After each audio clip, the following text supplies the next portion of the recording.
The Eastburns were a happy military family, Gary, Catherine, and their 3 children. Their lives were about to change for the better, or so they thought. The family had plans to relocate to England, but what was supposed to be a new chapter in their lives turned into an unimaginable nightmare when one man decided to tear the family apart. Today we'll unravel the horror that took place in the days leading up to Mother's Day 1985 and how its effects linger to this day. Catherine Eastburn grew up in Kansas City, Missouri, and was no stranger to changes and challenges. She had a quiet life but never could have imagined how the future would change her and her family. In the 1970s, Katie had a life-changing moment at a softball game, of all places, where she met Gary Eastburn, a young man who caught her eye and stole her heart. They connected instantly, and their relationship began to blossom. It was love at first sight. By 1975, they were married. Shortly after, Gary enlisted in the U.S. Air Force, which would shape their future. The couple's family grew quickly. In 1979, they welcomed their first daughter, Kara, followed by Aaron in 1981, and then in 1983, Jana completed the family. By the time their third daughter arrived, Gary had achieved the rank of captain in the Air Force, and his military career really took off from there. He was stationed at Pope Air Force Base in Fayetteville, North Carolina, where the Eastburn family settled into a very secure life. With Gary being a military man, things were moving along smoothly for the Eastburns as they prepared for the next big chapter of their lives. In 1985, Gary received an assignment to be stationed in England, which would be the biggest step forward in his career. However, it meant Katie would be left behind to pack up their life and manage things alone, as Gary began a 10-week officer training course at Maxwell Air Force Base in Alabama. Katie stayed in Fayetteville with the children, handling the family. As a mother of 3 beautiful daughters, there was a lot to get ready for: securing the house, dealing with paperwork, and finding a new home for their dog Dixie, because pets weren't allowed to travel to England. Katie put out an ad to find Dixie a new family, a decision that would change the Eastburns' lives forever. What Katie didn't know was that the stranger responding to her ad would play a big role in the horrifying events about to unfold. As Gary prepared to leave for his officer training, the family faced the reality of their upcoming relocation. The logistical details required attention, and there was more to it than just packing their things. They had to go through a mountain of paperwork. With Gary away for weeks, Katie supported her husband's career while managing the heavy burden of organizing everything for the move. The plan was for the family to reunite in England, but for now, it was just Katie and the 3 young children in Fayetteville. The biggest issue on Katie's mind was finding a new home for Dixie. It was a difficult decision, but she had no choice. This effort, however, would bring her face to face with a man who would later be at the center of a horrific crime. Katie eventually met Timothy Hennis. Hennis was a sergeant in the Army, living in the Fayetteville area. He had been married to his wife Angela for a few years and had a young daughter, Christina. Like many young men, Hennis was trying to make a name for himself, balancing family life with the demands of his military duties. His life was ordinary until he responded to Katie's ad about Dixie. What followed next were a series of small, seemingly innocent encounters that would become tragic in the most unimaginable way. On May 7, 1985, Hennis responded to Katie's ad and came to the Eastburn home to meet Dixie. Katie invited him inside, showing him the dog. Hennis and his wife Angela loved dogs, but their current pet, Snowball, a mixed breed, was struggling to adjust to their newborn daughter. Despite their best efforts, Snowball was jealous of the baby, so Hennis and Angela decided they needed a dog that could thrive in a home with a young child. Dixie seemed to be the perfect fit. Before he left the Eastburn home, Hennis politely asked to use the restroom and Katie obliged. With that, he left Katie's house, unaware that he was about to go down a very dark path. At that moment, Katie couldn't have known that this encounter with Hennis would be one of the last peaceful days of her life. There was nothing to suggest that this harmless interaction would lead to tragedy.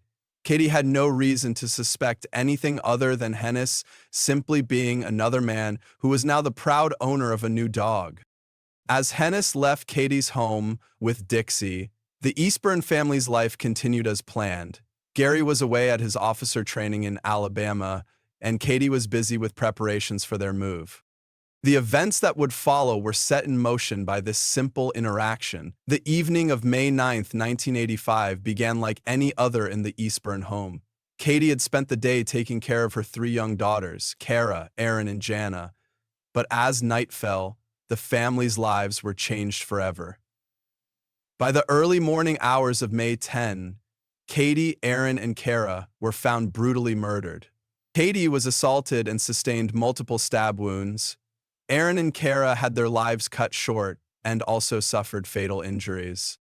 Despite the brutality of the crime, the scene seemed undisturbed at first. The front door was locked, but neighbors noticed a pile of newspapers outside the house, indicating that no one had collected them for several days. By the evening of May 10th, Gary started getting concerned because his wife wasn't calling him like she usually would, so he contacted the Fayetteville Police Department. Officers responded the next day, but found no immediate signs of foul play. They left a note for Katie, hoping for a simple explanation, but the family had already been murdered. No one knew what exactly had happened. But on Sunday, May 12th, their neighbor, Army Sergeant Bob Seafelt, returned home to find his wife concerned after bailing out a soldier who had overindulged the previous night. She had noticed newspapers piling up on the Eastburn's doorstep. Their car was still in the driveway and the baby stroller was at the back door. This was when police discovered Katie, Erin, and Kara lying lifeless, victims of a brutal and senseless attack. Little Jana was alone in her crib, covered in filth and severely dehydrated. But she was the only one who survived. Katie, Erin, and Kara were found brutally murdered, their throats slit. Jana was just 22 months old at the time, trapped for 3 agonizing days. Bob decided to pay a visit and heard what he believed to be an infant crying, but nobody was responding at the front door as he knocked and rang the doorbell. He called the Eastburn's babysitter, Julie Charnack, who arrived shortly after. She looked through the window and noticed it was baby Jana crying alone in her crib. While her instinct was to immediately enter the house one way or another, Bob asked her to wait for the police. Officer William Toman was the first to arrive. He retrieved Jana and a stack of diapers after forcing open a window and handed her over to Bob so he could investigate the scene. As he went through the house, the officer discovered the lifeless bodies of Katie and her 3-year-old daughter Erin and immediately called for backup. A deeper search of the house led to the discovery of 5-year-old Kara, lifeless on her bed. At this point, everybody had the same question on their mind. Why would anyone kill a beautiful young mother and her 2 daughters? Considering that this was a military family, the discovery of the crime led to an intense investigation. On the night of the discovery, the task of piecing together the events was left to detectives Robert Biddle and Jack Watts of the Cumberland County Sheriff's Office. They scoured the Eastburn home for any sign of the killer. Among the clues found were fingerprints and hair samples. A luminol test revealed evidence of a botched cleanup attempt. Someone had tried to scrub the walls and bathroom, but the stains couldn't be hidden. As Gary helped the investigators, he noticed missing items, including Katie's ATM card, $300 in cash, and a piece of paper with her ATM password written on it.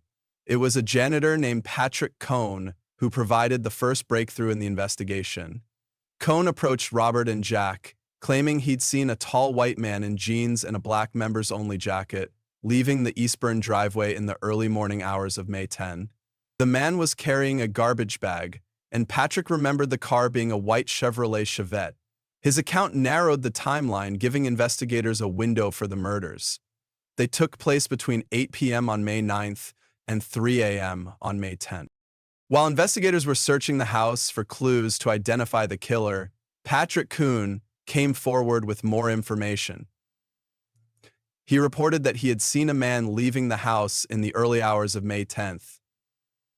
The night of the murders, Patrick was walking home from his girlfriend's house around 3:30 a.m. when he saw the white Chevette parked on the road. A man was walking down the driveway of the Eastburn home, and as he passed him, all he said was, "I'm getting an early start this morning." Patrick then watched him get in his car and drive off. He gave the authorities a detailed description of the man. He was approximately 6'4", with blonde hair peeking out from under a black knit hat. With this new piece of information, which would later prove to be vital in solving the triple homicide, police issued a public appeal via television and radio. They requested the man who had answered the Eastburn's classified ad about the dog to contact them. This plea was accompanied by a composite sketch created from Patrick's description of the man he had seen leaving the Eastburn residence. Despite these leads, the investigation stalled as investigators scrambled for more information. However, the case started to make sense when investigators realized Hennis had been involved with the Eastburn family shortly before the murders, making him a potential suspect.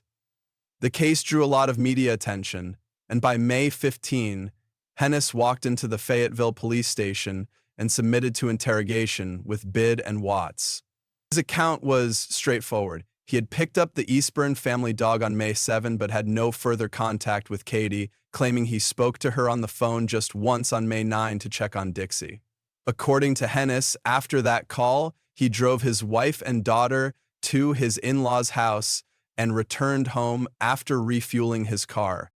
But this alibi would soon begin to unravel. Hennis and Angela returned home believing they had fully cooperated with the investigation. However, investigators collected more than just Hennis's testimony. They took blood, saliva, hair, fingerprints, and palm prints from him. A photo lineup led to a significant moment when Kahn picked out Hennis as the man he'd seen near the Eastburns' home. Things got even more complicated when it was discovered that Katie's stolen ATM card had been used on the night of May 10 and the morning of May 11. The total amount withdrawn was $300, which was the exact amount stolen from Katie's wallet. Investigators, aware of Hennis's history with bad checks and late rent payments, also learned that a female witness had seen a blonde man matching Hennis's description near the ATM shortly after the second transaction. Moreover, Hennis's landlord received $300 in overdue rent shortly after the murders, furthering the suspicion that Hennis had financial motives for the crime. By May 1985, Hennis had become the prime suspect, and authorities began to watch his every move, but no physical evidence had yet linked him to the murders.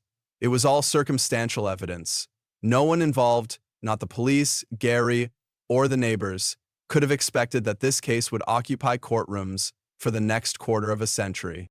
There were plenty more inconsistencies in his story. Hennis's alibi about dropping his family off at his in-laws' place was contradicted when his former girlfriend, Nancy Mazer, came forward claiming he had visited her unexpectedly that same night. Then there was the black members-only jacket Hennis had brought to the dry cleaner on May 10th, which was further proof of his link to the crime. Neighbors also recalled seeing him burning items in a barrel the morning after the murders. Each new piece of evidence made it harder to ignore the case against him. Later that evening, the police arrived at Hennis's doorstep with an arrest warrant. Hennis immediately called on the services of Beaverholt, Richardson, Stern, Burge, and Glazier, one of the most famous law firms in Fayetteville. Jerry Beaver and Billy Richardson, two of the firm's best lawyers, were brought in. They were known throughout the state as the best in the business when it came to criminal defense, and they wasted no time. They immediately hired private investigator Bob Nagar to independently review the police investigation, examine the evidence, and search for any overlooked clues. As the authorities closed in, Hennis was eventually arrested and charged with physical assault and triple homicide. The evidence against him, however, was circumstantial, and prosecutors would need more than just suspicions to secure a conviction. The trial began in 1986, and it was clear that the case wouldn't be easy, especially not against the kind of lawyers Hennis had hired. The prosecution focused on circumstantial evidence, claiming Hennis killed the Eastburn family to cover up allegedly assaulting Katie. The timeline was clear, with a witness who had seen a tall, blonde man leaving the house with a trash bag, now identified as Hennis, the alleged culprit. The defense, however, was quick to attack the case. They questioned the accuracy of the eyewitness testimony, attempting to poke holes in the identifications. They even went as far as to recreate the crime scene to demonstrate inconsistencies in the reports. The defense also argued that there was a lack of direct evidence linking Hennis to the crime. Their first idea was to stage a reenactment to prove that Patrick's eyewitness testimony couldn't be right. They brought in a guy who looked like Hennis and went to the Eastburn house that same morning, around 3:30 a.m., just like Patrick had seen it. They brought a camera, but the other guy couldn't see a thing because it's usually very foggy at that time of the night. Nigar kept digging deeper to prove that their client was innocent and found that the hair and fingerprints didn't add up because nothing matched Hennis, including the shoe prints the officers found at the scene, which were too small for a guy his size. Then their forensic expert, Stoma, found a condom wrapper under the dresser that the cops completely missed. This was to prove that the semen sample they found on Mrs. Eastburn could have easily been linked to Gary instead of Hennis. Agar wrapped things up by talking to Charlotte Kirby, the newspaper lady, who didn't give them much, just that it was raining that morning and she had to bag the papers. Finally, he talked to the neighbors, the Rats, who said they were out walking that morning and didn't see anyone. But a few nights later, they saw the same guy Patrick did. Blonde hair, black beret, a members-only jacket, walking down the street with a garbage bag. But no matter what Hennis's legal team did, the cops weren't convinced because they knew it was Hennis who did it. After the evidence and witness reports started piling up, as the trial progressed, the jury was shown horrifying photos of the crime scene to highlight the brutality of the murders. The prosecution's case seemed strong, but without a smoking gun, the verdict was far from guaranteed. After what felt like forever, the jury found him guilty on July 4, 1986, on 1 count of first-degree rape and 3 counts of first-degree murder. Hennis received a death sentence in Cumberland County Superior Court in June 1986, but he's been trying to fight the sentencing ever since. Not long after settling into Central Prison in Raleigh, North Carolina, Tim Hennis got a curious piece of mail, a postcard from someone claiming to be Mr. X, who claimed they did the crime. This was just a ploy for him to try and escape his death sentence, but it didn't work. Hennis's lawyers called it a prank, but they still kept it on file. The prosecution also received a nearly identical postcard, but they also ignored it because the evidence against him was far too much to brush off. Hennis's attorneys weren't slouches. They poured hours into appeals, and after more than 2 years on death row, their persistence paid off. The courts overturned his conviction and ordered a retrial, which kicked off on February 27, 1989. The prosecution came prepared with new ammunition. A neighbor named Elisa Peabody. At first, she'd claimed she saw nothing the night of the murders, but now she was certain she'd seen Hennis leaving the scene. The defense came out swinging, ready to dismantle the prosecution's case. The witnesses were forced into rigorous cross-examinations. Lucille Cook, the ATM lady, was first. At first, she saw no one at the machine, but she suddenly identified Hennis in court. The defense used bank records and timed how long a minute or two actually felt, exposing major inconsistencies. Patrick, the prosecution's star witness, admitted under pressure that he'd been charged with theft using a stolen ATM card, charges that mysteriously disappeared. His friend, Sean Buckner, testified about a letter Patrick wrote admitting he didn't really know who he'd seen. The defense's secret weapon was John R. Pack, a man who was spotted near the Eastburn home. When he took the stand, he looked exactly like Hennis. Pack described himself as 6'4", tall, wearing a black members-only jacket and dark pants, matching Patrick's exact description of the man he claimed to see. The case against Hennis crumbled, and he was acquitted in 1989. Many thought this was it. The justice system had failed the Eastburn family, but new DNA evidence in 2007 linked him to the crime scene. Double jeopardy laws prevented a state retrial, so the military reactivated the retired sergeant to court-martial him. This time, Hennis admitted that he had slept with Katie, with her consent, the night of the murders. He claimed that he withheld this detail because he didn't want to hurt the husband's feelings. But the military jury rejected his claims and found him guilty on 3 counts of premeditated murder. On April 9, 2010, he was put on death row in Fort Leavenworth, Kansas. His conviction and death sentence were upheld, and the U.S. Supreme Court rejected his final appeal in 2021. Could Hennis's determination mean he could be freed one day? We would love to know your thoughts in the comments section. If you like the way we create these videos and you want to help bring more cases like this to light, hit that like button and subscribe for more deep dives. Thank you once again for watching.